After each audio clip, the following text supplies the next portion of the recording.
The glass doors of First National Bank swung open as Maya Johnson stepped inside, her heels clicking against the polished marble floor. At 35, she commanded respect in every boardroom she entered. Her navy blazer was perfectly tailored, her briefcase leather and expensive. Maya had built her tech company from nothing into a multi-million-dollar empire, and today she needed one thing: a business loan approval for her latest venture. The bank buzzed with afternoon activity. Customers waited in neat lines while tellers processed transactions behind bulletproof glass. Maya approached the information desk, her confidence radiating with each step. She had an appointment scheduled, documents prepared, and every expectation that this would be a straightforward business meeting. After all, her credit score was flawless, her company's financials were stellar, and she had never been denied a loan in her life. Little did she know, the next 10 minutes would change everything. Maya approached the counter where Susan, a middle-aged teller with graying hair, looked up with immediate skepticism. "Can I help you?" Susan's tone was cold, dismissive. "I have a 2 o'clock appointment for a business loan review." "Maya Johnson," she said, sliding her identification across the counter. Susan barely glanced at the documents. "I'm sorry, but we don't offer those types of loans here. You might want to try the check cashing place down the street." Maya's eyebrows furrowed. "Excuse me. I specifically scheduled this appointment. My company has banked here for 3 years." "Ma'am, please don't raise your voice," Susan replied, though Maya had spoken normally. "Rick." She called to her manager. Rick Martinez emerged from his office, equally dismissive. "Is there a problem here?" "This woman is causing a disturbance," Susan lied. The security guard, Tom, approached menacingly. "Ma'am, I'm going to have to ask you to leave." Other customers stared, some pulling out phones. Maya felt humiliation burn in her chest, but she remained composed. Maya reached into her briefcase with deliberate calm, her fingers finding the folder she needed.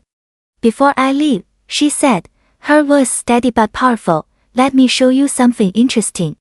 She placed a thick stack of legal documents on the counter. The letterhead read Johnson Tech Enterprises Corporate Acquisitions Division. Rick's eyes widened as he read the top page. "Effective this morning at 9 a.m., my company completed the purchase of National Banking Corporation," Maya announced, her voice carrying across the now silent lobby.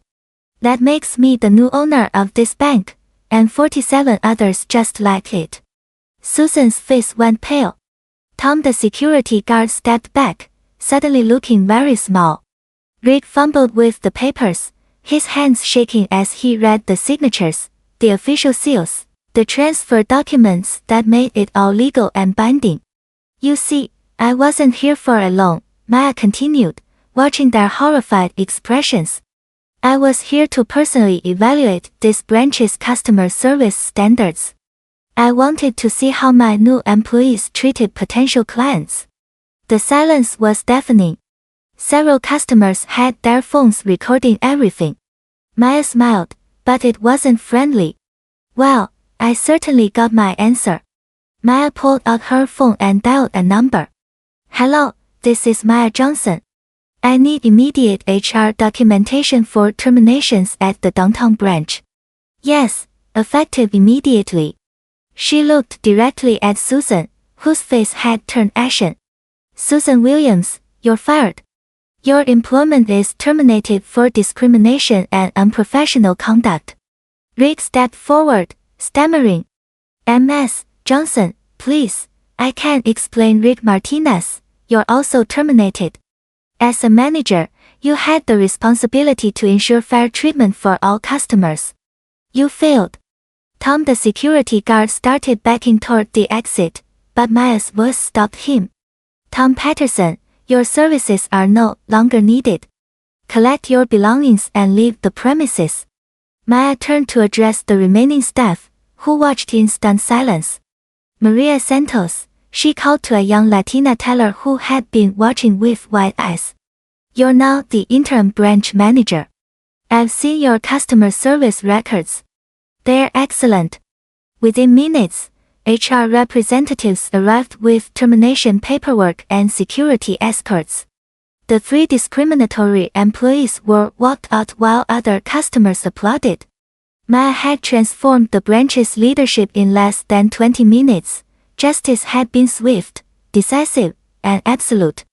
Word spread quickly through the community. By evening, local news crews gathered outside First National Bank as Maya announced her new policies. Every branch under my ownership will implement mandatory diversity training and zero-tolerance discrimination policies, she declared to the cameras. Maria Santos beamed beside her new boss, already coordinating with community leaders about financial literacy programs for underserved neighborhoods. The bank's lobby buzzed with excitement as longtime customers returned, many bringing friends and family members. Mrs. Thompson, an elderly black woman who had witnessed the earlier incident, approached Maya with tears in her eyes. Thank you for showing us we don't have to accept being treated poorly. You gave us our dignity back. Maya's story went viral within hours. Social media exploded with messages of support and similar experiences. Other business owners began stepping forward, sharing their own stories of discrimination and their plans to create change. As Maya drove home that night, she smiled knowing that one moment of injustice had sparked a movement. Sometimes the most powerful response to hatred is immediate, decisive action that transforms systems and inspires others to demand better.